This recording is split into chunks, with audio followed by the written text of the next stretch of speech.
ওকে, so যেটা নিয়ে এবার আমরা আলোচনা করব সেটা হচ্ছে কী করে আমরা একটা ডেটাকে লোড করতে পারি ফর লিনিয়ার রিগ্রেশন পারপাসেস।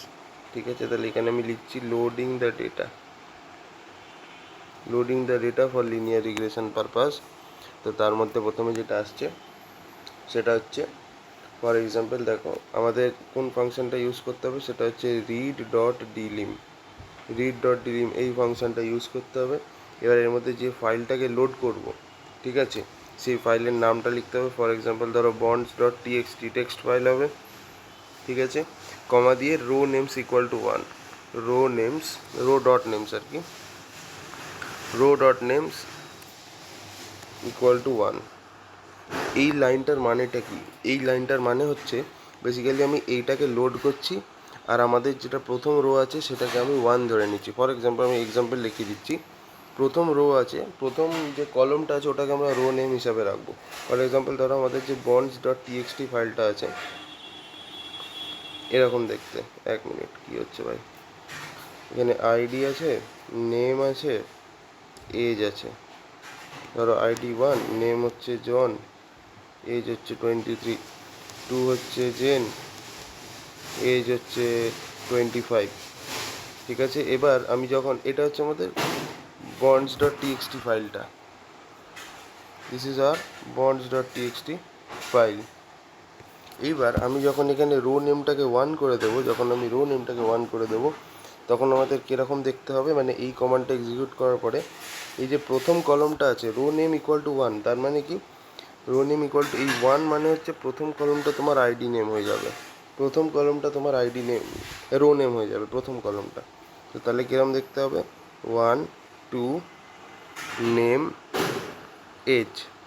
এবার এখানে দেখাবে জন 23, জেন 25।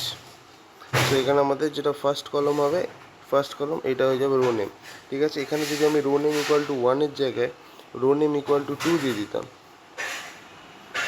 ঠিক আছে, রো নেম ইকুয়াল টু যদি 2 দিয়ে দিতাম তাহলে কী হতো, সেকেন্ড কলম মানে এইটা তোমার রো নেম হয়ে যেত, ঠিক আছে।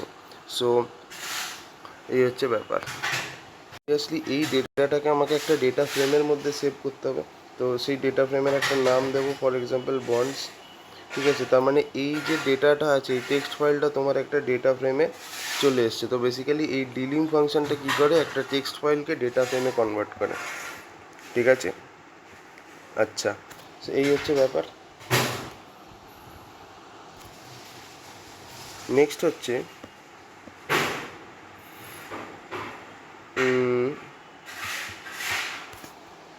এক্সাম্পল ধরো আমাদের এরকম আছে, আমাদের একটা টেক্সট ফাইল মতো আছে, সেটা হচ্ছে ধরো তোমার price.txt ফাইলটা এরকম আছে।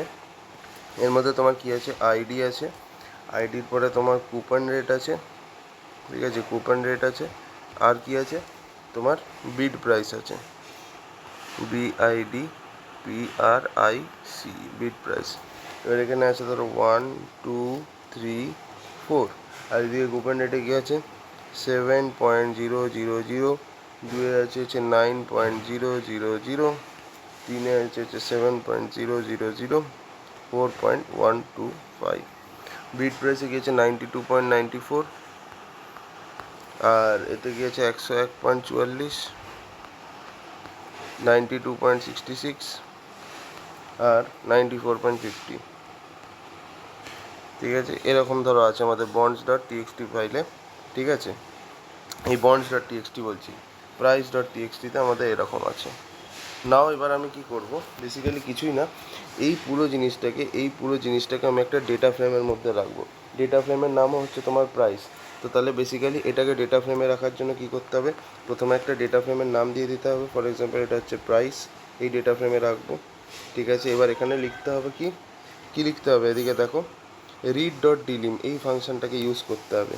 সো আমি এখানে লিখবো read.dlim, দিয়ে যে টেক্সট ফাইলটা আছে সেই টেক্সট ফাইলটার নামটা দিয়ে দিতে হবে, যেটা হচ্ছে তোমার price.txt, দিয়ে আমি ধরো প্রথম কলম মানে এই কলমটাকে রো নেম হিসেবে রাখবো। তো তাহলে কি লিখতে হবে, row name equal to 1, row dot name equal to 1। যেই আমি এটা লিখবো তাহলেই দেখবে আমাদের কিরম দেখাবে আউটপুট হিসাবে। আউটপুটে এরকম জিনিসটা দেখাবে। কিরম বলতো, এটাকে জাস্ট আমি কপি করে এখানে নিয়ে চলে আসি, নাহলে আবার বানাতে বেশি টাইম যাবে। এই যে এরকমই থাকবে জিনিসটা, জাস্ট এখানে তোমার এই আইডিটা নামটা মুছে যাবে খালি। বুঝতে পেরেছো? That's how. এবার এটা তোমায় না এরকমভাবে এত ইজিলি দেখাবে না। তো যদি এটা দেখাতে হয় তাহলে তুমি কি করাবে? এবারে কি করছি আমি?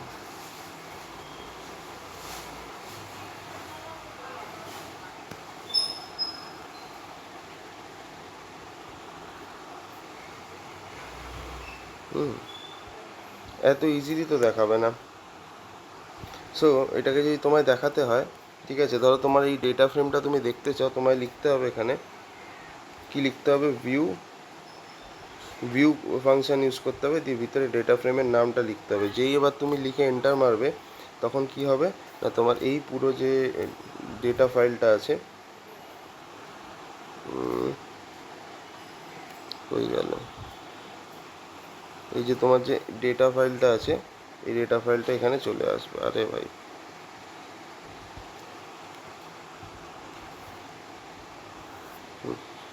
এই যে এই তোমার ডেটা ফাইলটা এখানে ডিসপ্লে হয়ে যাবে এরকম। বুঝতে পেরেছো? তো এই হচ্ছে ব্যাপার। ঠিক আছে, তো এবার দেখো আমি কী করে ডেটাটাকে প্লট করব। ঠিক আছে, দেখো, plotting the data, how to plot a particular data. So আমি ডেটাকে কী করে প্লট করব, তো ডেটাকে প্লট করার জন্য আমাকে প্লট ফাংশনটা লিখতে হবে। প্রথমে লিখবো প্লট, দেন আমার যে ডেটা ফ্রেমটা আছে সেটার নামটা লিখতে হবে। ঠিক আছে, ডেটা ফ্রেম দিয়ে এখানে দেখো ডেটা ফ্রেমের মধ্যে দুটো তোমার ভ্যারিয়েবল আছে, একটা কুপন রেট, একটা বিড প্রাইস। সো আমি এটাই দুটোকে লিখতে হবে। তাহলে প্লট, দেন এখানে প্রথমে লিখবো হচ্ছে প্রাইস, যেটা হচ্ছে ডেটা ফ্রেমের নামটা, দেন ডলার সাইন দেবো, ডলার সাইন দিয়ে লিখবো কুপন রেট, কুপন রেট, তারপর কমা দিয়ে প্রাইস, দেন আবার ডলার সাইন দেবো, দিয়ে দেখবো বিড প্রাইস। এই হচ্ছে গল্প। না, এরপরে কমা দিয়ে এবার মেন লিখবো। এবার মেন হচ্ছে তোমার, মেন কথাটা লেখার মানে হচ্ছে তোমার প্লটের নামটা কী হবে সেইটা। সো এখানে এটা হচ্ছে তোমার বিড price versus coupon rate,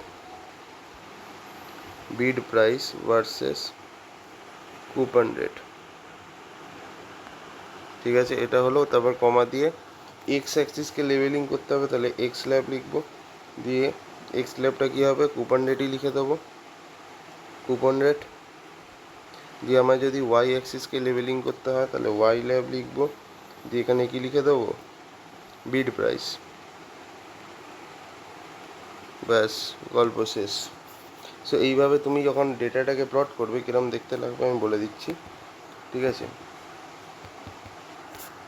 so এরকম দেখো, মেন এরকম যখন এক্সিকিউট হবে কমান্ডটা, প্লট তো হবে, যেহেতু তুমি প্লট ফাংশন ইউজ করেছো, প্লট তৈরি হবে।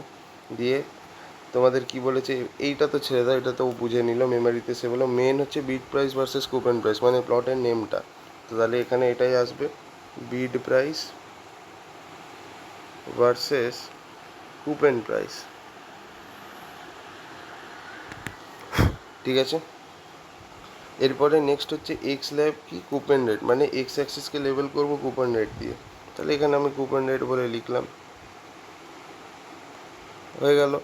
আর ওয়াই অ্যাক্সিসকে কী লেবেল করবো, বিড প্রাইস, ওয়াই অ্যাক্সিসকে কী লেবেল করবো, বিড প্রাইস, এরকমভাবে এই বরাবর হলো। দিয়ে এবার মেন তো এগুলো হয়ে গেলো। এবার তোমার যে পয়েন্টসগুলো ছিল যেগুলো তুমি ডেটা ফ্রেম থেকে নিয়ে এসছো সেগুলো এরকমভাবে প্লট হবে, এখানে রিগ্রেশন লাইন হবে। সো এরকম আর কি জিনিসটা হবে। বুঝতে পেরেছো? ঠিক আছে, সো দেখো আমাদের লিনিয়ার রিগ্রেশন মডেলকে যদি তৈরি করতে হয় তাহলে ফর্মুলাটা কী, মানে কী করে আমরা আর কোড ইউজ করে আমরা লিনিয়ার রিগ্রেশন মডেল বানাবো। তো দেখো সিনট্যাক্সটা, how to build linear regression model, syntax of linear regression আর কি। সো এটার সিনট্যাক্স হচ্ছে কিছুই না, প্রথমে তোমায় লিখতে হবে এলএম, দিয়ে তারপর হচ্ছে তোমার ফর্মুলা, যে ফর্মুলাটা তুমি ইউজ করবে সেটা, তারপর কমা দিয়ে ডেটা, মানে যে ডেটার উপর তুমি রিগ্রেশন পারফর্ম করবে। ঠিক আছে, সো এবার দেখো, এবার এখানে এরকমভাবে লিখতে হয়, সেটা হচ্ছে ধরো 1 সেকেন্ড, তাহলে এলএম,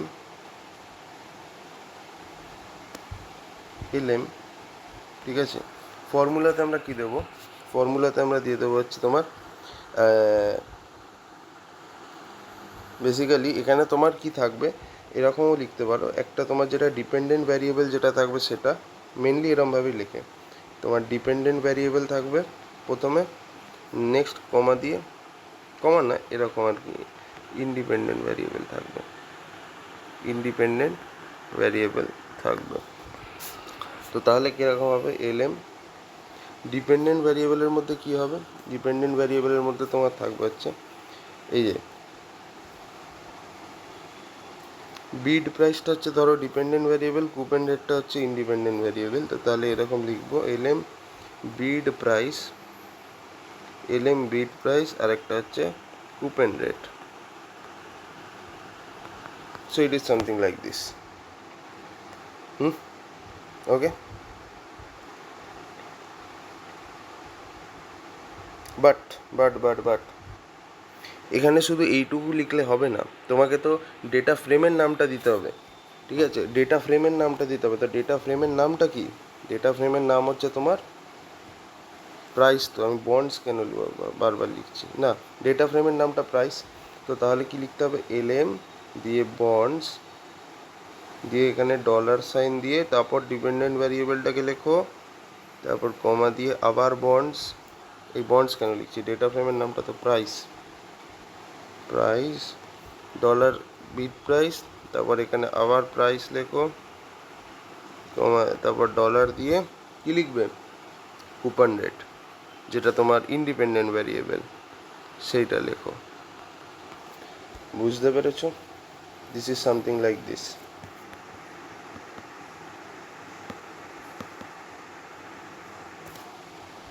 ব্যাপারটা হচ্ছে কি না, তুমি এখনো অবধি এই কোডটাকে তুমি যদি এক্সিকিউট করো, এই যে এই এক্স ল্যাব ওয়াই ল্যাব এই অবধি তুমি যদি এক্সিকিউট করো, তাহলে কিন্তু তুমি রিগ্রেশনের লাইনটা দেখতে পাবে না, ঠিক আছে।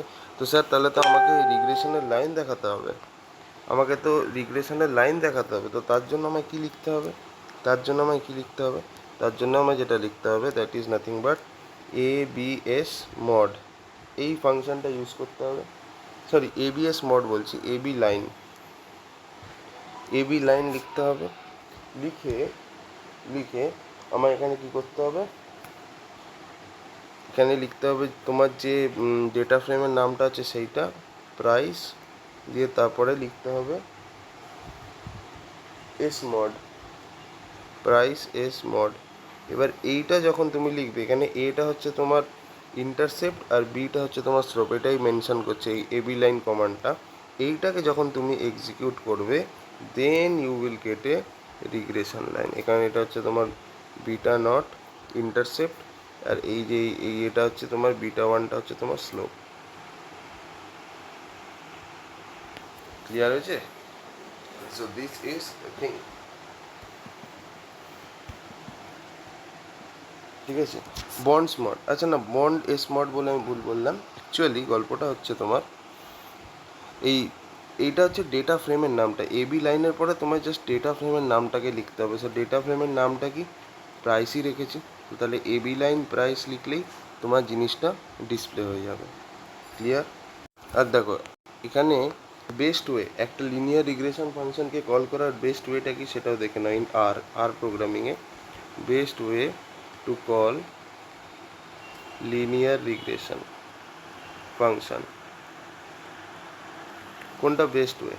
তো বেস্ট ওয়ে যেটা, সেটা হচ্ছে তোমাকে জাস্ট লিখতে হবে এরকমভাবে, এলএম দিয়ে তোমার ফর্মুলা ইকুয়াল টু লিখতে হবে, ফর্মুলা ইকুয়াল টু যেটা তোমার ডিপেন্ডেন্ট ভ্যারিয়েবল সেইটা প্রথমে লেখো, বিট প্রাইস, তারপর একটা এরকম সাইন দাও, দিয়ে ইন্ডিপেন্ডেন্ট ভ্যারিয়েবল লেখো যেটা, সেটা কুপন রেট, দিয়ে তারপরে কি লিখবে, কমা দিয়ে ডেটা ইকুয়াল টু, তুমি যে টেক্সট ফাইল থেকে ডেটাটাকে নিচ্ছ সেই সেই টেক্সট ফাইলটা লেখো, সেটা হচ্ছে তোমার প্রাইস। এরকমভাবে তুমি যদি লেখো তাহলে তোমার হয়ে যাবে। ওকে, তাহলে তোমার আরামসে হয়ে যাবে। এটা হচ্ছে বেস্ট ফর্মুলা। তো কী লিখবে, প্রথমে এলএম লিখবে, ঠিক আছে, দেন ফর্মুলা ইকুয়াল টু, এটা হচ্ছে তোমার ডিপেন্ডেন্ট ভ্যারিয়েবল, তারপর নেগেশন ইন্ডিপেন্ডেন্ট ভ্যারিয়েবল, কমা দিয়ে ডেটা ইকুয়াল টু যে টেক্সট ফাইল থেকে তুমি ডেটাটা নিচ্ছ সেটা। ওকে, সো এই ছিল। এবার নেক্সট আমরা যেটা দেখব, ঠিক আছে, তো এবার দেখো নেক্সট আমরা যেটা দেখব, আমাদেরকে না এইটা অ্যানালাইজ করতে হবে যে একটা লিনিয়ার মডেল কতটা ভালো কি কতটা খারাপ। ঠিক আছে, আমাদেরকে এটা অ্যাসেস করতে হবে। আমাদেরকে এটা অ্যাসেস করতে হবে যে একটা লিনিয়ার মডেল কত ভালো। Assess how good a linear model is, এটা আমাদেরকে দেখতে হবে। তার জন্য আমাদের কি করতে হবে, কিছু টেস্ট করতে হবে। ঠিক আছে, তার জন্য আমাদেরকে প্রথম যেটা হবে সেটা হচ্ছে কোন কোএফিসিয়েন্টগুলো আমাদের কাজে লাগবে, কোনগুলো কাজে লাগবে না সেটা দেখতে হবে। যেমন ধরো এটা যদি থাকে beta 0 plus beta 1 x I cap plus beta 2 x 2 cap, এরকমভাবে যদি থাকে, তাহলে আমাদের এখানে সব কটা কোএফিসিয়েন্টের দরকার হয়তো নাও হতে পারে। তো আমাকে দেখতে হবে যে কোন কোএফিসিয়েন্টগুলো লাগবে কোনগুলো লাগবে না। তাহলে আইডেন্টিফাই দ্য নেসেসারি কোএফিসিয়েন্ট, যেগুলো আমাদের কাজে লাগবে অ্যাকচুয়ালি। ঠিক আছে, আর যেগুলো ইনসিগনিফিকেন্ট সেগুলোকে আমাদের ইউজ না করলেও চলবে।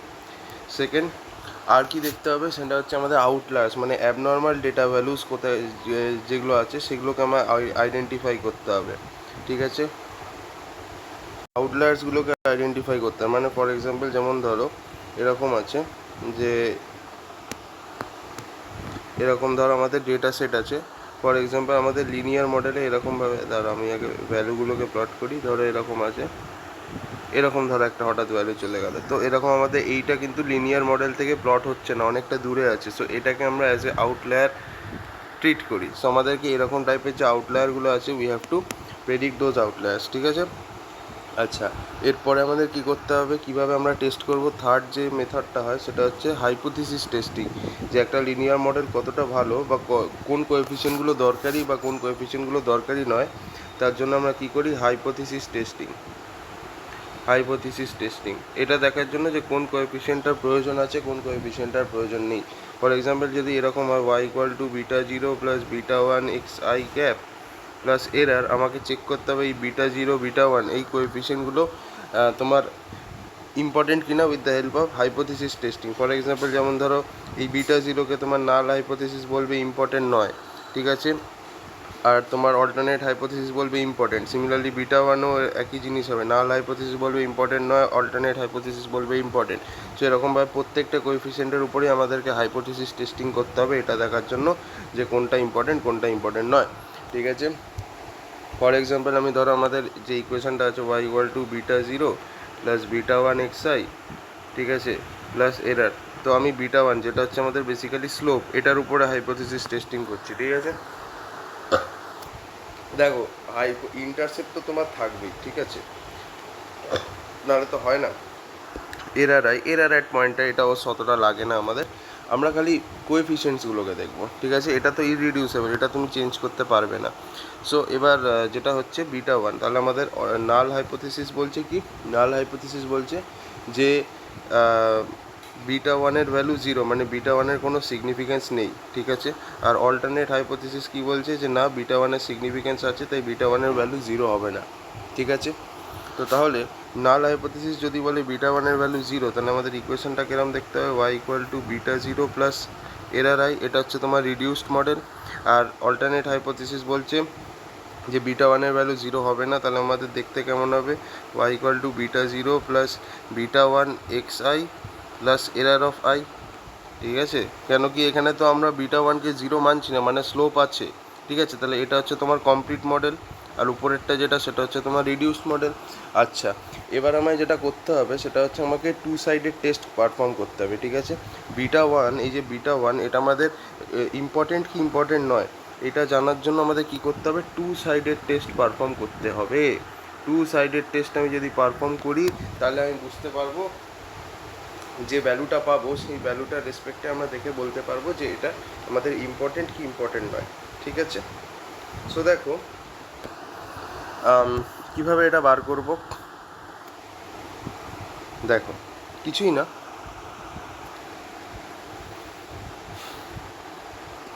সো এখান থেকে তাহলে আমরা বেসিক্যালি 95% কনফিডেন্স লেভেলের চেক করবো, ঠিক আছে? 95% কনফিডেন্স লেভেল, এতে আমরা চেক করবো যে বিটা ওয়ান ইম্পর্টেন্ট কি ইম্পর্টেন্ট নয়। তো তাহলে আমরা কিভাবে করব? সো দেখো এখানে আমি তার মানে আলফার ভ্যালু কত 0.05, তো আর এর কোড কি লিখবো? আর এর কোড লিখবো হচ্ছে তোমার আলফা ইকুয়াল টু 0.05 প্রথমে লিখবো, দেন এন হচ্ছে, দাঁড়াও এবার আমি 35টা স্যাম্পেলের উপরে করছি, তাহলে স্যাম্পেল হচ্ছে এন ইকুয়াল টু 35, 35টা স্যাম্পেল, পি ইকুয়াল টু 1, মানে আমার পি হচ্ছে তোমার নাম্বার অফ কোএফিসিয়েন্ট, একটাই কোএফিসিয়েন্ট আছে বিটা 1, তাহলে পি এর ভ্যালু 1 হচ্ছে। আচ্ছা, নেক্সট হচ্ছে গিয়ে কিউটি, এবার আমাকে কিউটি ফাংশন ইউজ করে কম্পিউট করতে হবে, যেহেতু এবার টু সাইডেড টেস্ট আছে তাই আমাকে দেখো এবার কীভাবে লিখবো, p is equal to 1 minus p is equal to 1 minus alpha by 2, ঠিক আছে? 1 মাইনাস, দাঁড়াও 1 মিনিট, আলফা বাই 2, এই যে আলফা যেটা আছে এটা হচ্ছে তোমার কি, এখানে আলফা বাই 2 কেন করছি? বিকজ এটা হচ্ছে আমার একটা টু সাইডেড টেস্ট, ঠিক আছে? This is my two sided test, তো যদি টু সাইডেড টেস্ট হয় তাহলে আলফা বাই 2 করতে হবে, ঠিক আছে? বিকজ আমাদের যদি গ্রাফটা দেখি, এই দিকটা হচ্ছে তোমার আলফা বাই 2, এই দিকটা হচ্ছে তোমার আলফা বাই 2, সেই জন্য টু সাইডেড টেস্টের জন্য আমরা এরকম করছি। যাই হোক, কমা দিয়ে দাঁড়াও কমা দিয়ে এখানে তোমার ডিগ্রি অফ ফ্রিডম কীভাবে বার করবো, এন মাইনাস পি মাইনাস 1, তার মানে হচ্ছে টোটাল যে কটা স্যাম্পেল মাইনাস যে কটা ভ্যারিয়েবল মাইনাস 1 হলো, এটা হয়ে গেল। এবার এটা করে আমাদের যে ভ্যালুটা আসবে, যে ভ্যালুটা আমার এখানে আসবে, সেই ভ্যালুটা পাওয়ার পরে আমাকে লিমিটসগুলোকে দেখতে হবে, কনফিডেন্সের যে লিমিটগুলো আছে সেগুলোকে দেখতে হবে। তো এবার কনফিডেন্সের লিমিট, আচ্ছা এখান থেকে আমাদের যে ভ্যালুটা এলো সেটা কত একবার আমি লিখেই দিচ্ছি তোমাকে, মানে এই মডেলের আমরা টেস্টিংটা করছি, হ্যাঁ এই যে এই মডেলটা দেখছো, এই মডেলের উপর আমরা টেস্টিং পারফর্ম করছি। যাই হোক, সো এখানে আমাদের ভ্যালুটা কত আসছে, আলফার যে ভ্যালুটা আসছে, আলফা বলছি না, এটা হচ্ছে তোমার পি এর যে ভ্যালুটা, এখানে তো পি বার করছি, তো এখানে আমাদের পি এর ভ্যালুটা কত আসছে, এটাকে সলভ করার পরে পি এর ভ্যালু যেটা আসছে সেটা হচ্ছে তোমার কত 2.0345, 2.0345, এটা হচ্ছে আমাদের পি এর ভ্যালু, এটা আমাদের কাজে লাগবে ইন্টারভাল বার করার জন্য, ঠিক আছে? তো তাহলে এখানে আমাদের যদি কনফিডেন্স ইন্টারভাল বার করি, ঠিক আছে, কনফিডেন্স ইন্টারভাল আমি যদি বার করি, যদি টু সাইডের টেস্ট হয় তাহলে আমাদের গ্রাফ তো এরম দেখতে হবে, তাই না? এরম দেখতে হবে। সো এই দিকটা কীভাবে বার করবো আর এই দিকটা কী করে বার করবো? সো এই দিকটা বার করার ফর্মুলা হচ্ছে তোমার beta 1 plus P into S of beta 1, মানে স্ট্যান্ডার্ড ডিভিয়েশন অফ বিটা 1, আর এটা বার করা, এই দিকটা বার করার ফর্মুলা হচ্ছে beta 1 minus P into standard deviation of beta 1, এই হচ্ছে গল্প। তাহলেই আমরা বার করে নিতে পারবো দুদিকের কনফিডেন্স ইন্টারভাল। এবার এর মধ্যে যদি থাকে তাহলে আমরা নাল হাইপোথিসিসকে রিজেক্ট করে দেবো, ঠিক আছে? আর যদি এর বাইরে থাকে তাহলে আমরা নাল হাইপোথিসিসকে অ্যাকসেপ্ট করব, ঠিক আছে?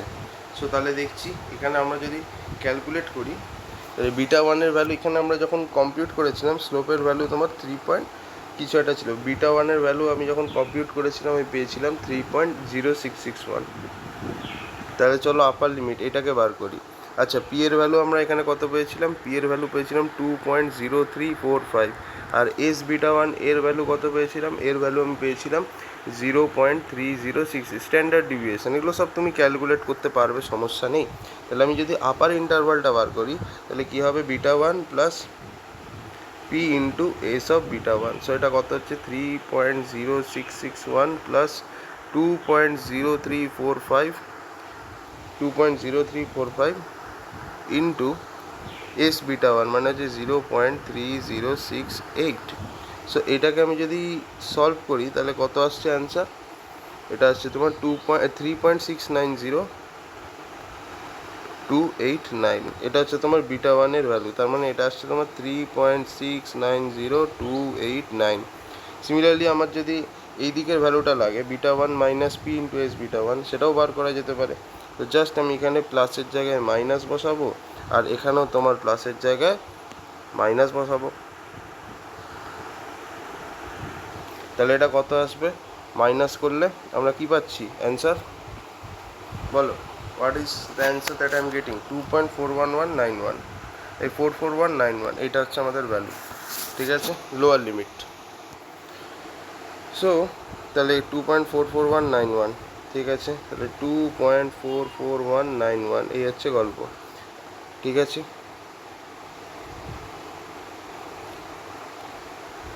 তাহলে এর ভ্যালুটার মধ্যে যদি পড়ে তাহলে আমি কি করব, এইচ নটকে অ্যাকসেপ্ট করে দেবো, আর এই ভ্যালু এই যদি ক্রিটিক্যাল রিজিয়নের বাইরে পড়ে যায় তাহলে আমরা কি করব, এইচ নটকে রিজেক্ট করে দেবো। তো তাহলে দেখো বিটার ভ্যালু যদি এর এই লিমিট থেকে এই লিমিটের মধ্যে থাকে তাহলে আমি বিটা ওয়ানকে নাল হাইপোথিসিস যেটা বলছি বিটা ওয়ানের ব্যাপারে সেটাকে ক্লেম করবো, আর যদি বিটার ভ্যালু এর বাইরে হয়ে যায় তাহলে অল্টারনেটিভ হাইপোথিসিসকে ক্লেম করবো।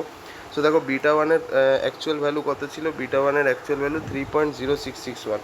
তো অবভিয়াসলি বিটা ওয়ানের যে ভ্যালুটা আছে ওটা তোমার 2.44191 থেকে 3.69029 এর মধ্যেই পড়ছে। অবভিয়াসলি তোমার এটা কোথায় পড়ছে, 3.0661, এটা এরকম কোনো জায়গা মানে ইনসাইড দ্য ক্রিটিক্যাল রিজিয়নের মধ্যেই পড়ছে। তো তাহলে যদি এটা ইনসাইড দ্য রিজিয়ন পড়ে তাহলে আমাকে নাল হাইপোথিসিসকে কী করতে হবে, অ্যাকসেপ্ট করতে হবে। তো আমি তাহলে নাল হাইপোথিসিসকে অ্যাকসেপ্ট করছি। নাল হাইপোথিসিস কী বলছে, বিটা ওয়ান হচ্ছে 0, slope is of no significance, তাহলে এটাই আমরা অ্যাকসেপ্ট করে নিলাম যে হ্যাঁ স্লোপের কোনো ভ্যালু নেই, ঠিক আছে। এবার সিমিলারলি আরেকটা টেস্ট হয়, ঠিক আছে, এটা তো তাহলে আমরা জাস্ট এক রকমের কী করলাম, একটা টু সাইডেড টেস্ট পারফর্ম করলাম। এবার একটা এফ টেস্টও করতে পারি, ঠিক আছে, এফ টেস্টও করতে পারি। সো তাহলে দেখো F test, compute F test, F টেস্টের থ্রু দিয়েও আমরা দেখতে পারি যে আমরা ইয়ে করবো কি, অ্যাকসেপ্ট করবো কি রিজেক্ট করবো, ঠিক আছে, এফ টেস্ট। তো তাহলে দেখো এই H0 আর H1, তো তাহলে এবার দেখো H0, তাহলে এফ নটের ভ্যালু কত, এফ নট বার করার ফর্মুলাটা কী ছিল বলো, SSE standard sum of square error minus sum of square of residual by sum of square of errors divided by n-2, this was the formula. এটাকে আমরা এরমও লিখতে পারি SSR, ঠিক আছে, সরি এটা SST হবে, not SST minus SSE divided by এটা which is equal to SSR by SSE by n-2, nটা হচ্ছে টোটাল নাম্বার অফ স্যাম্পলস। তো এখানে দেখো টোটাল নাম্বার অফ স্যাম্পলস কত আছে, 35, তাই তো, n equals to 35। তাহলে এখানে আমাদের ডিগ্রি অফ ফ্রিডম তাহলে কত হবে, এটা হচ্ছে তোমার degree of freedom. So degree of freedom হয়ে যাবে হচ্ছে তোমার n-2 মানে হচ্ছে 35 minus 2 which is equals to 33। তাহলে এখান থেকে যদি ডিগ্রি অফ ফ্রিডম 33 হয় তাহলে এফ নট কী হবে, বেসিক্যালি তোমার এফ নট হয়ে যাবে SSR বাই n-2টা উপরে গেলে ইন্টু n-2 হবে ডিভাইডেড বাই SSE হবে। তাহলে SSR sum of square of residues, এটা হয়ে যাবে হচ্ছে summation of YI minus y bar, ঠিক আছে, তার whole square into n-2, n-2 হচ্ছে তোমার 35 মাইনাস 2 33, এটা হচ্ছে তোমার ডিগ্রি অফ ফ্রিডম, লিখেই দিচ্ছি ডিগ্রি অফ ফ্রিডম, হ্যাঁ, ডিভাইডেড বাই SSE হচ্ছে তোমার sum of square errors. So এটা হচ্ছে basically YI cap minus y bar তার হোল স্কোয়ার। সো এটাকে তুমি সলভ করলে এফ নটের ভ্যালু পাবে হচ্ছে, এফ নটের ভ্যালু পাবে কত, 99.87। আর তোমার 5% কনফিডেন্সে আমরা যেহেতু দেখছি 5% কনফিডেন্সে এফ নটের অ্যাকসেপ্টেবল ভ্যালু হচ্ছে 4.17, বাট আমি দেখছি 4.17 থেকে এফ নটের ভ্যালু বেশি।